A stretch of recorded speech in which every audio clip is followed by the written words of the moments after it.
जी ठीक है, आप लोग ना ग्रुप पे मैसेज कर दीजिएगा अपने रोल नंबर, ठीक है, फिर मैं अटेंडेंस लगा दूँ, ठीक है।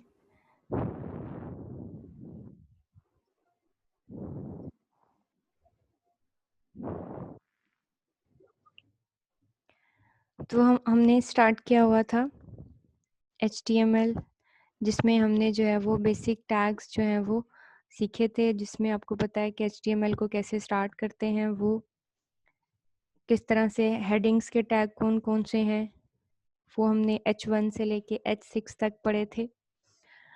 और उसमें हमने जो पैराग्राफ का टैग है वो स्टार्ट किया था। पैराग्राफ के टैग के अंदर फिर हमने जो है वो बोल्ड, इटैलिक, अंडरलाइन और हमने प्री का टैग देखा था कि वो कैसे काम करता है। BR देखा था हमने लाइन ब्रेक के लिए, और HR देखा था हमने हॉरिजेंटल लाइन के लिए। स्ट्रॉन्ग के बारे में मैंने आपको बताया था। और हमने फॉन्ट का टैग भी देखा था, जिसमें एट्रीब्यूट्स थे 3। फॉन्ट में कलर था, फेस था और साइज था, ठीक है, साइज इंक्रीज करना। जी ठीक, यहाँ तक हमने लास्ट टाइम किया था। पहले हम इमेज को देख लेते हैं, ठीक है, और लिंक को देख लेते हैं, उसके बाद फिर हम लिस्ट पे जाएंगे, ठीक है। पहले सबसे पहले इमेज का टैग, ठीक है। तो इमेज का टैग, जब भी हमने कोई इमेज लगानी होती है तो उसके लिए हम यूज़ करते हैं इमेज का टैग। इमेज के टैग में ये लास्ट टाइम हमने किया था सारा कोड, वो अभी भी चले ऐसे ही आ गया मेरे पास। ये सेव है, हाँ सेव है। इमेज के टैग के लिए आपने IMG और यहाँ पे आपने सोर्स लिखनी है कि वो इमेज आपकी कहाँ पे पड़ी हुई है। बेहतर होता है कि आप अपनी इमेज को, ठीक है, वहीं पे रखें जहाँ पे आपका कोड है, ठीक है। उससे क्या होता है, उससे आपको जस्ट इमेज का नाम लिखना होता है और आपको पूरी डिटेल लिखने की ज़रूरत नहीं होती, ठीक है। हम कोई इमेज नेट से डाउनलोड कर लेते हैं और फिर हम उस इमेज को जो है वो डिस्प्ले करवाएंगे अपने वेब पेज के ऊपर, ठीक है। इसे मैं डेस्कटॉप पे, क्योंकि मेरी फाइल भी ना डेस्कटॉप पे पड़ी हुई है, और ये मुझे इमेज चाहिए,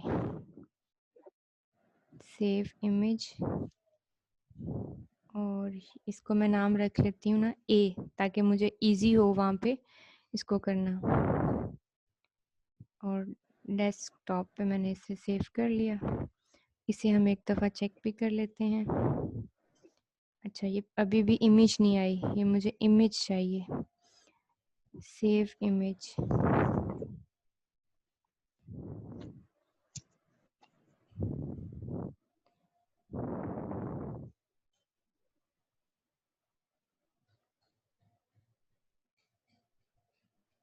ये इमेज आ रही है अब, ठीक है। A के नाम से हम इसे सेव कर लेते हैं। अब हम इसे चेक कर लेते हैं इमेज को, ये हमारी इमेज पड़ी है, ठीक है। ये इस इमेज को जो है वो हमने स्क्रीन के ऊपर डिस्प्ले, आप प्रॉपर्टीज में जाए ना, वैसे तो इसका पाथ ये सारा लोकेशन इसकी जहाँ पे दी हुई है ये, और JPG इसकी क्या है, एक्सटेंशन है JPG। तो अब चूंकि हमारी इमेज भी यहीं पे पड़ी हुई है और हमारा जो है वो जो कोड हम कर रहे थे उस दिन, वो हमारा भी यहीं पे कहाँ था, समर 2020 में वेब में यहाँ रखा हुआ था, मुझे लगता है मैंने वो, चलिए उसको यहाँ पे सेव कर लेते हैं। ये कोड है हमारा न्यू फोल्डर में, इमेज भी इधर ही न्यू फोल्डर में डाल दें, ठीक है। ये इमेज भी यहाँ, तो ये न्यू फोल्डर के अंदर ही इमेज आ गई, न्यू फोल्डर के अंदर ही हमारा वो कोड पड़ा हुआ है जिसमें हम कर रहे हैं चेंजेस, ठीक है। तो इमेज सोर्स इक्वल टू, अब हमें पूरा सोर्स लिखने की जरूरत नहीं है, हम यहाँ पे लिख देंगे A, इमेज का नाम डॉट उसकी एक्सटेंशन, बस इमेज का नाम और डॉट उसकी एक्सटेंशन। अभी हम सिर्फ इतना लिख के देखते हैं कि इमेज आ भी रही है या नहीं। और इमेज का ना, इमेज के टैग की क्लोजिंग भी नहीं होती, ठीक है, इसकी क्लोजिंग नहीं है कोई भी, इसे क्लोज नहीं किया जाता। इसको आप सेव कर लें। सेव करने के बाद अब आप इसे जो है ना वो वहाँ से डिस्प्ले करवा लें, ठीक है। ये देखिए इमेज तो आ गई है, ठीक है। ये लास्ट टाइम हमने किया था कोड, ये अब उसके अंदर क्या आ गई है, इमेज वेब पेज के ऊपर। अब आप इमेजेस के अंदर जो एट्रीब्यूट्स हैं उससे इमेज का साइज छोटा और बड़ा कर सकते हैं। आप उसकी विड्थ सेट कर सकते हैं, उसकी हाइट सेट कर सकते हैं, उसको बॉर्डर असाइन कर सकते हैं। ठीक है, इमेज को अलाइन कर सकते हैं। आपने लेफ्ट साइड पे लेके आना है, राइट साइड पे लेके आना है, टॉप पे लेके आना है, मिडल में लेके आना है। ठीक है, ये उसके डिफरेंट एट्रीब्यूट्स हैं। जैसे हम यहाँ पे इसकी विड्थ कम करते हैं सबसे पहले, तो उसके लिए आप लिखेंगे विड्थ इक्वल टू 200 पिक्सल। ठीक है, आप इसे पिक्सल्स में भी दे सकते हैं और परसेंटेज में भी। वैसे पेज की जो विड्थ है ना वो से 100% होती है। अगर आप 50 करेंगे तो इतनी हो जाएगी, 75 इतनी, ये फुल 100। ठीक है, तो वैसे आप पिक्सल्स में दें तो ज़्यादा बेहतर होता है। अब मैंने इसको 200 पिक्सल किया, देखेंगे ये विड्थ देखें कितनी छोटी हो गई है। ठीक है, तो ये छोटी इमेज करने के लिए इस तरह आप उसकी हाइट भी सेट कर सकते हैं और आप उसको अलाइन भी कर सकते हैं। अलाइन इस वक्त वो बाय डिफ़ॉल्ट लेफ़्ट अलाइन है, क्योंकि HTML में हम जो भी चीज़ प्लेस करते हैं वो लेफ़्ट साइड पे ही आती है। देखिए हेडिंग भी लेफ़्ट साइड पे। अब अगर हमने इसे राइट साइड पे लेके आना है तो हम यहाँ पे लिखेंगे अलाइन इक्वल टू राइट।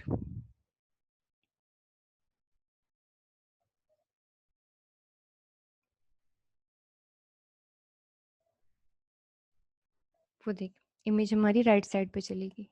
इस तरह हम मिडल टॉप बॉटम इसको जो है वो इमेज को अलाइन कर सकते हैं। ठीक है, बहुत से लोगों का ये इशू आता है कि हमारी इमेज नहीं डिस्प्ले हो रही, इमेज नहीं। उसमें इशू यही होता है कि या तो आपने इमेज का नाम ठीक नहीं रखा हुआ या आपने उसका पाथ नहीं ठीक दिया हुआ, तभी वो डिस्प्ले नहीं हो रही होती। अच्छा, एक इमेज में एट्रीब्यूट है आल्ट का। आल्ट, अगर किसी वजह से इमेज आपकी डिस्प्ले नहीं होती तो इमेज वो जगह खाली हो जाती है। अगर आप उस जगह को फिल करना चाहते हैं, क्योंकि खाली जगह तो आपके वेब पेज पे ज़रा अजीब सी लगेगी, अगर आप उस जगह को फिल करना चाहते हैं तो फिर आप जो है उस जगह पे कोई भी टेक्स्ट लिख सकते हैं। जैसे मैं चाहती हूँ आर्ट में लिखती हूँ हेलो।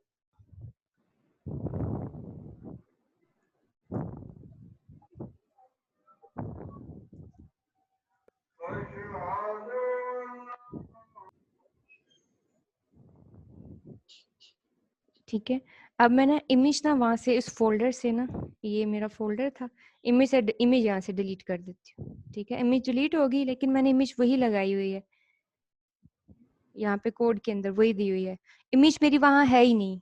ठीक है, तो अब ये आर्ट चलेगा, आर्ट अल्टरनेटिव कि अगर इमेज नहीं चलती तो फिर आर्ट चलेगा, और अगर इमेज मिल जाती है तो फिर आर्ट नहीं चलेगा। ठीक है, फिर इमेज ही डिस्प्ले होगी।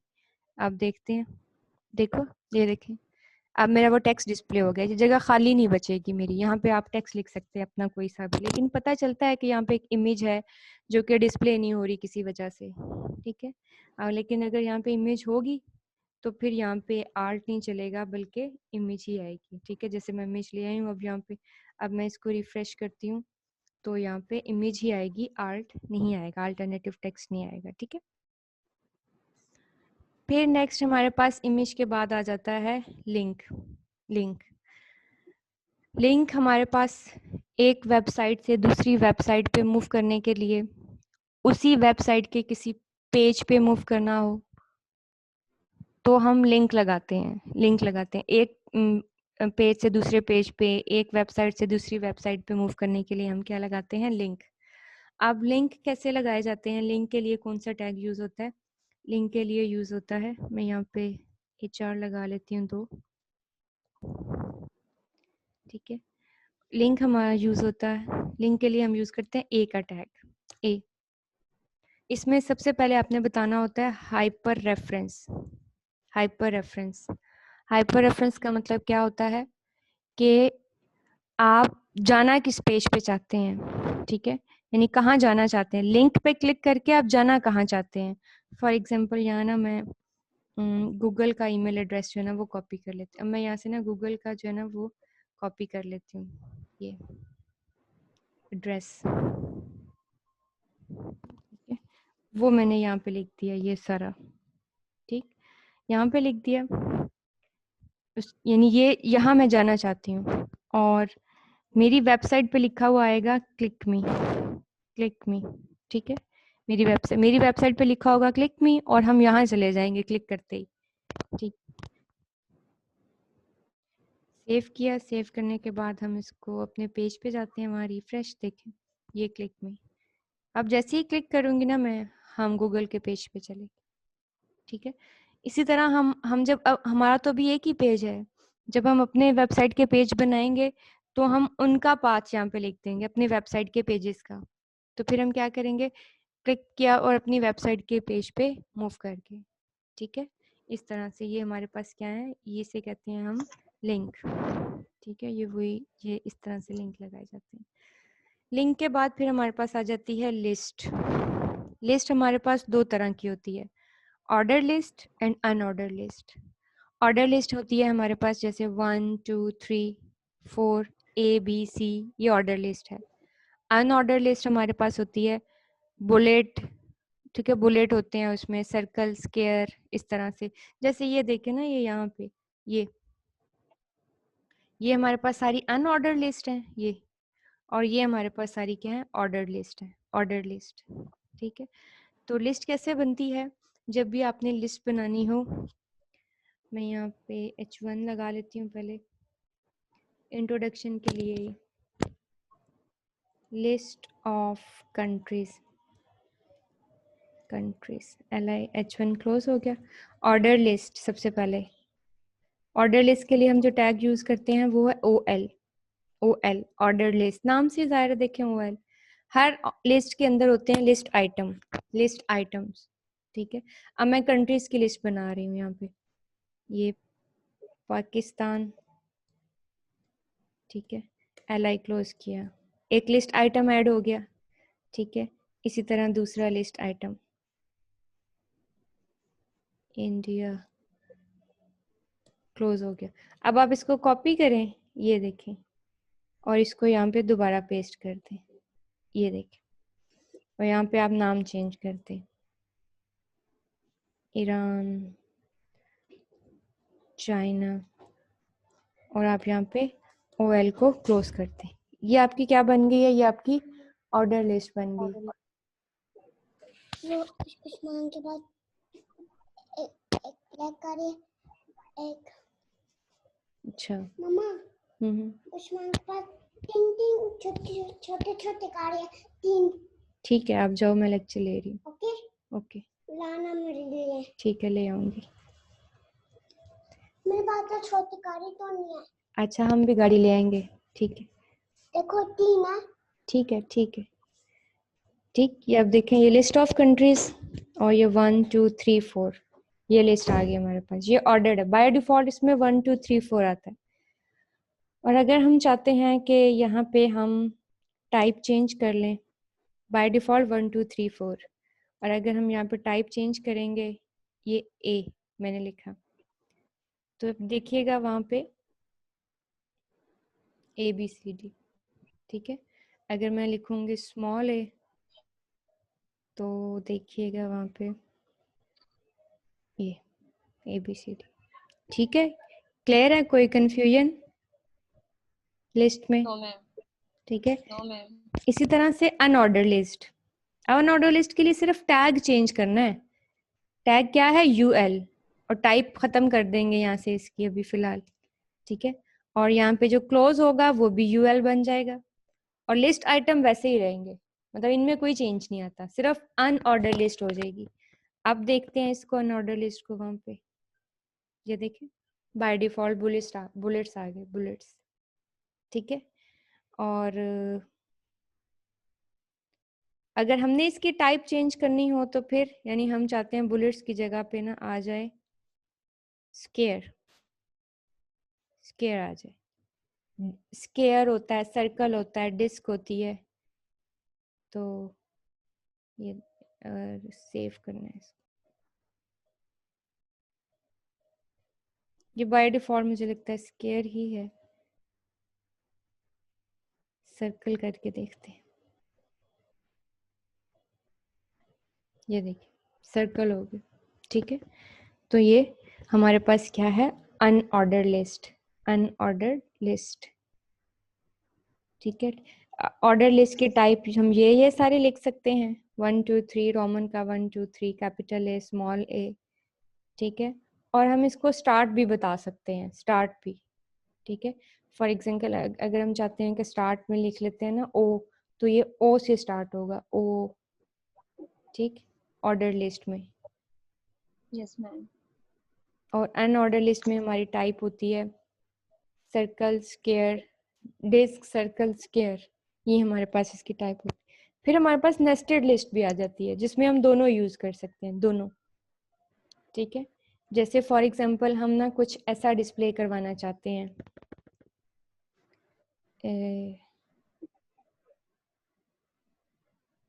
हम चाहते हैं कि ऐसे डिस्प्ले हो, पहले 1 हो, 1 पे लिखा हुआ हो पाकिस्तान, ठीक है, और फिर अंदर जो है ना 1 के अंदर ये हो, ठीक है, और यानी कि बुलेट्स हो जाएं, ये एक,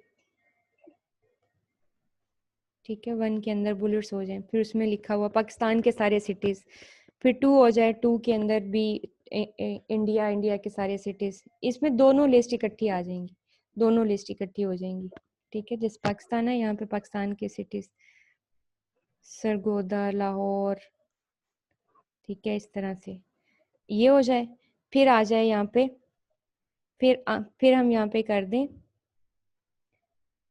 2, ऐसे, ये इधर ही, ठीक है। फिर उसके सिटीज़ हों इस तरह, countries, cities, countries, cities, countries जो है वो ऑर्डर लिस्ट में हों और सिटीज़ जो है वो अनऑर्डर लिस्ट में हों। तो फिर हम वो कैसे करेंगे, ठीक है। उसके लिए देखें, हम स्टार्ट में कौन सी है, ऑर्डर लिस्ट है ना, सबसे पहले 1 2 3 जो आउटर है, जो आउटर है हमारे पास, ये आउटर, ये पाकिस्तान, इंडिया, ये आउटर लिस्ट है, और ये जो अंदर है अनऑर्डर लिस्ट, ये इनर है। तो आउटर लिस्ट हमारे पास जो है वो ऑर्डर्ड है, OL का टैग लगाया सबसे पहले, OL, उसके अंदर एक लिस्ट आइटम है, इसको मैं डिलीट कर देती हूँ, एक लिस्ट आइटम डाला पाकिस्तान, ठीक है, और ऑर्डर लिस्ट क्या कर दी, क्लोज कर दी,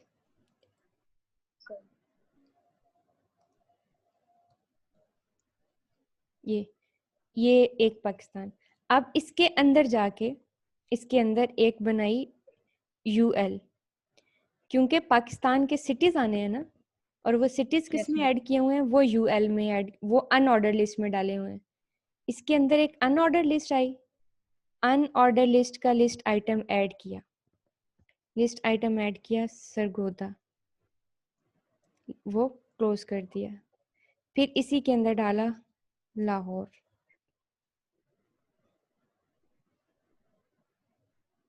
लिस्ट आइटम लाहौर, फिर इसमें एक तीसरा भी डाल लें, इस्लामाबाद,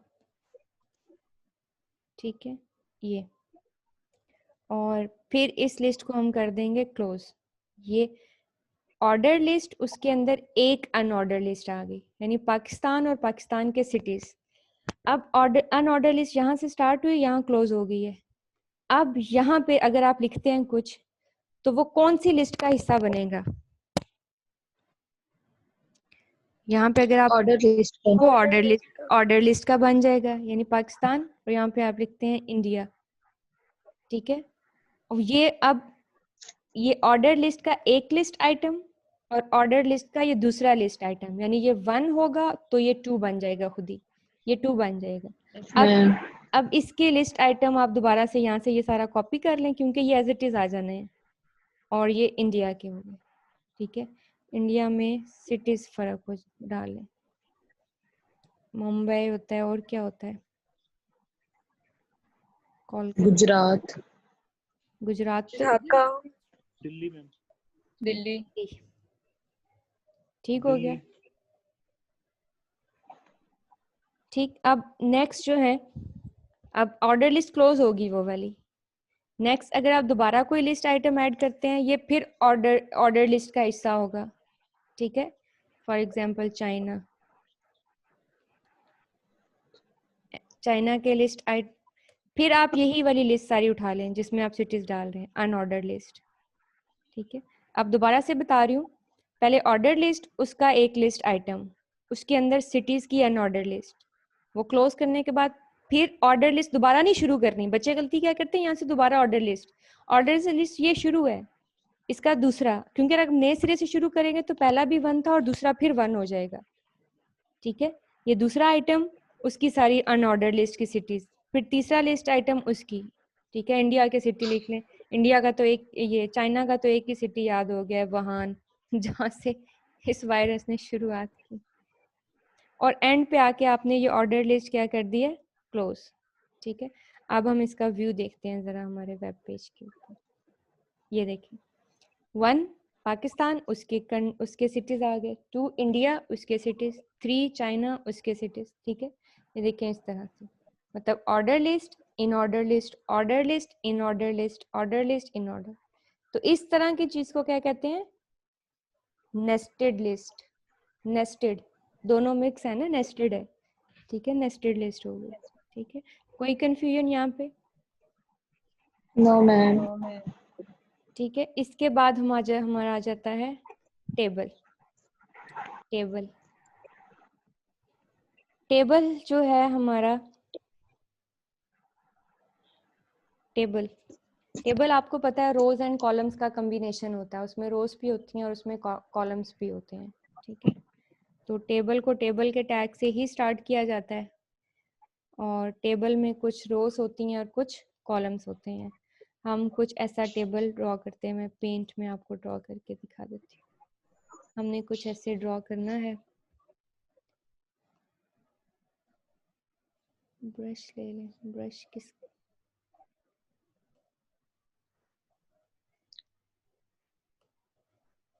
ऐसे,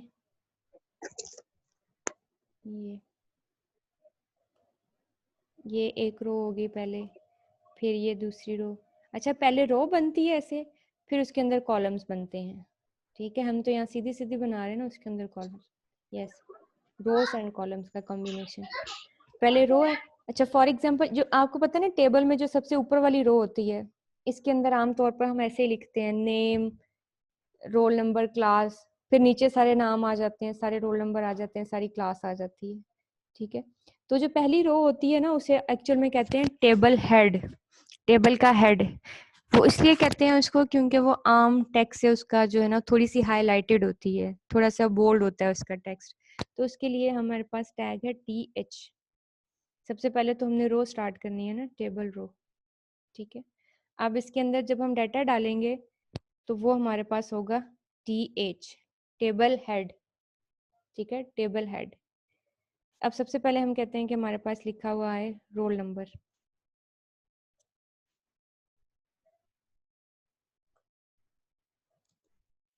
रोल नंबर। ठीक है, इसी तरह से दूसरा कॉलम, ये दूसरा टेबल हेड, नेम,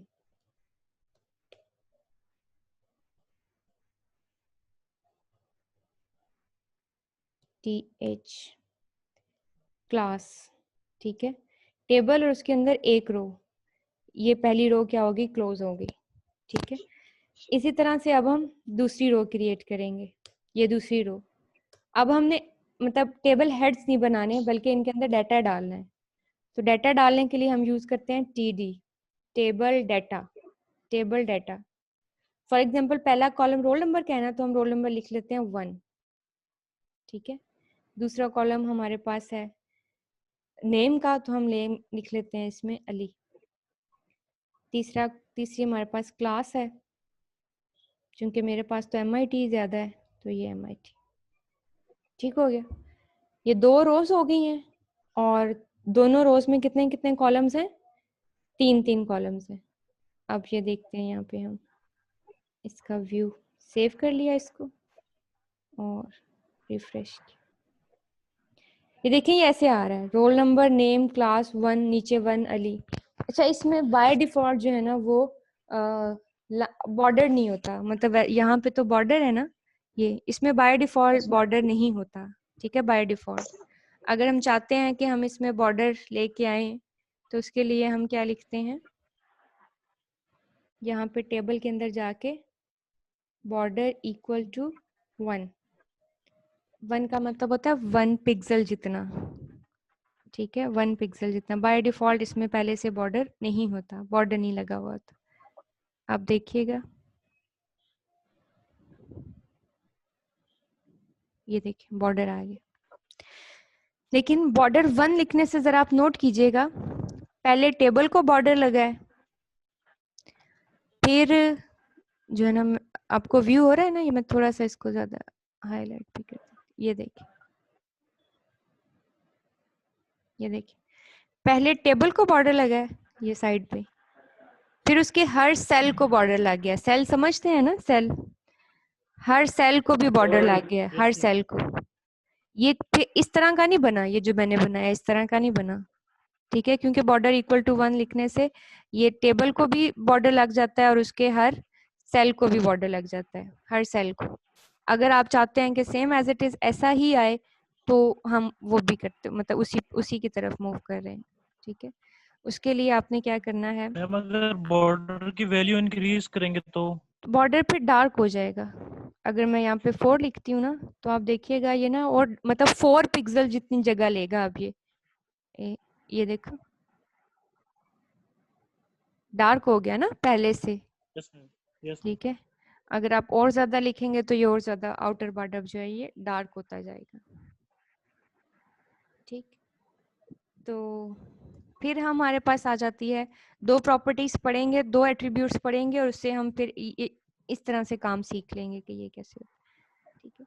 टेबल रोज तो ऐसे ही बढ़ती जाएंगी, ये ऐसे नई रो और नए कॉलम्स बढ़ते जाएंगे। लेकिन ये नई रो लगा ली, उसके अंदर नए कॉलम, रोल नंबर 2, क्लास लिख ली, नाम लिख लिया आयत, और क्लास लिख ली BSCS, ठीक है। ये इस तरह से रोज बढ़ती गई, कॉलम्स भी उसके अंदर 3 डाल ली।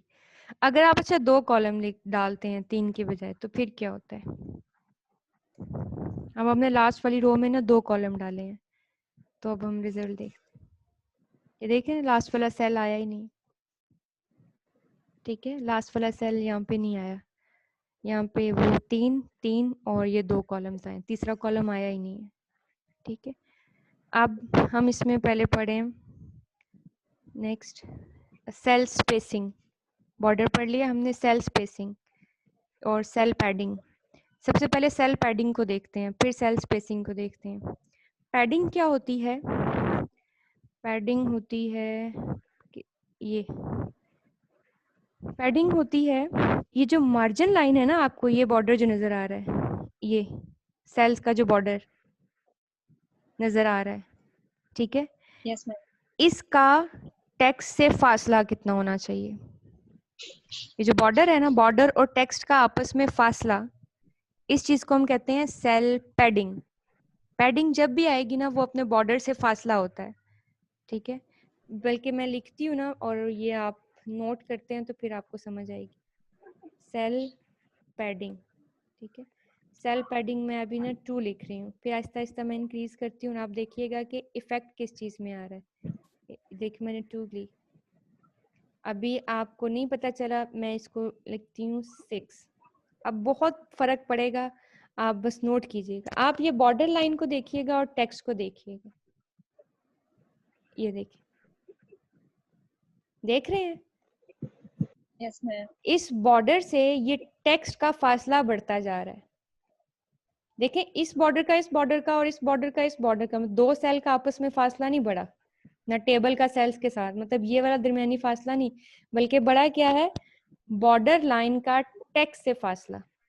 अब मैं इसको थोड़ा सा इंक्रीज कर देती हूँ, मैं इसको 10 कर देती हूँ। आप अब और ज्यादा नोट कीजिएगा, ये लाइन और टेक्स्ट का फासला नोट कीजिएगा आप चारों साइडों से। ये देखिए, फर्क पता चल रहा है। Yes ma'am, yes cell ma'am, cell padding है सेल के बॉर्डर्स का सेल के टेक्स्ट से फासला, सेल के टेक्स्ट से फासला, वो हमारे पास कहलाता है सेल पैडिंग। सेल पैडिंग ठीक हो गया। ये आप जितना बढ़ाना चाहें, जितना कम करना चाहें। दूसरा है cell spacing. Cell spacing, cell spacing है ये जो सेल्स के दरमियान नहीं आपको ये फासला नजर आ रहा है, एक सेल का दूसरे सेल से दरमियानी फासला, ठीक है, ये इसे कहते हैं सेल स्पेसिंग। सेल स्पेसिंग, अब मैं सेल स्पेसिंग कर रही हूँ 6। ये बाय डिफॉल्ट कोई वैल्यू सेट है पहले से, क्योंकि पहले से भी फासला है। ये देखिए सेल्स का दरमियानी फासला बढ़ गया, यहाँ से भी सेल का अपने टेबल से भी, टेबल की बॉटम लाइन ये वाला फासला अब बढ़ गया, ठीक है। अगर मैं इसको और बढ़ा दूं, मैं इसको 12 कर देती हूँ। अब आप फिर नोट कीजिएगा कि अब ये नहीं बढ़ेगा, बल्कि ये वाली लाइन, ये वाला बढ़ेगा। सेल्स के दरमियान भी, सेल्स के दरमियान स्पेस बढ़ गई। अब अगर मैं इसको बिल्कुल खत्म करना चाहूँ, मैं लिख दूं 0, मतलब सेल्स के दरमियान कोई फासला ना हो, कोई भी फासला ना हो, सेल स्पेसिंग 0। ये देखिए, ये देखिए बन गया ना ऐसा जैसा हमने वहां देखा था। ये देखिए ऐसा सेल्स के दरमियान जो डिफॉल्ट स्पेस थी ना, जो डिफॉल्ट स्पेस थी वो तकरीबन थी 2 पिक्सल, वो भी खत्म हो गई। अब सेल्स के दरमियान बिल्कुल फासला है ही नहीं, बिल्कुल फासला। यहाँ पे चूंकि सेल ही नहीं था तो सिंगल फासला है, सिंगल। वैसे मर्ज होके वो 2-2 पिक्सल तक उन्होंने जगह ली हुई, ठीक है। तो ये हमारे पास आता है सेल स्पेसिंग, ठीक है। उसके बाद आ जाता है हमारे पास कॉल स्पैन और रो स्पैन। अगर हम चाहते हैं कि ये जो आयत वाला सेल है ना, ये भी यहाँ तक आ जाए, मतलब ये इतना है सिर्फ, ये पूरा क्यों आ जाए, ठीक है, तो इसके लिए हम कॉल स्पैन या रो स्पैन यूज करते हैं। जैसे अगर हम चाहते हैं ना कि ये पेंट में हम चाहते हैं कि ट्रेजर की तरह हम चाहते हैं कि ये लाइन जो है ना ये दरमियान से खत्म हो जाए, ऐसे बने, समझ आ रही है, ऐसे टेबल बन जाए। तो हम इसमें क्या यूज कर रहे हैं, हम इसमें कॉलम एक्सपैंड कर रहे हैं, एक्सपैंड कर रहे हैं ना कॉलम, तो इसमें क्या यूज होगा, col span. Col span equal to 2, यानी हम कॉलम को, इस कॉलम को क्या कर रहे हैं, 2 कॉलम्स जितनी जगह दे रहे हैं, ठीक है। और अगर हम करते हैं ऐसे, हम ये खत्म करते हैं, ये स्पैन, रो स्पैन, हम इस कॉलम को 2 रोज पे जगह दे रहे हैं, 2 रोज पे, तो फिर हमारा क्या यूज होगा, row span. Span. Row span, तो यही है कॉलम स्पैन और रो स्पैन, ठीक है। अब हम यहाँ पे लिख के देखते हैं, और हमने क्या करना है, आयत वाले कॉलम को 2 पे जगह देनी है, तो हम यहाँ पे लिखेंगे simple col span equal to 2। अब हम देखेंगे यहाँ पे, ये देख रहे 2 पे चला गया वो, ठीक है। और यही हम यहाँ पे जो 1 यहाँ से खत्म करके ना, हम रोल नंबर को ना ये पूरा दे देते हैं, रोल नंबर को ये पूरी दे देते हैं। 1 खत्म करना पड़ेगा, फिर हमें 1 हमें नीचे वाला कॉलम खत्म करना पड़ेगा, और हम रोल नंबर को चाहते हैं कि ये क्या हो जाए, रो स्पैन इक्वल टू 2, ठीक है। ये देखिए क्लियर हो गया, यस मैम। रो स्पैन और call span. Less than 1 minute रह गया, नेक्स्ट मीटिंग में ज्वाइन करते हैं बाकी।